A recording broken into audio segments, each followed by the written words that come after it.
Барлықтарыңызға қайырлы күн қыздар. Бүгін сіздермен бірге жасалу жолы өте оңай салат дайындайтын боламыз. Ең алдымен жұмыртқамызды осылай ірі етіп турап аламыз.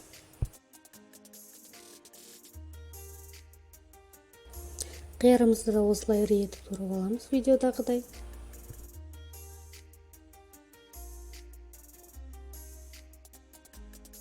Қызанағымызды да турап аламыз ірі етіп.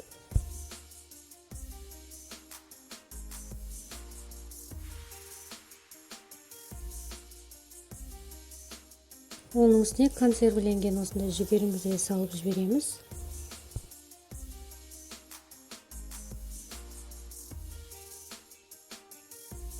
Артынша осылай майонез саласыздар. Қалауларыңыз бойынша қаймақ салсаңыздар да болады.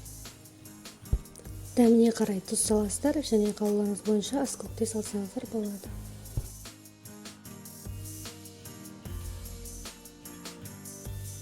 Міне қыздар, салатымыз осылай дайын болып шықты. Жасалу жолы өте оңай. Барлықтарыңызға жасап көруге кеңес беремін. Егер видео ұнаған болса, лайк басып, комментарий қалдырып, каналыма подписаться етуді ұмытпаңыздар.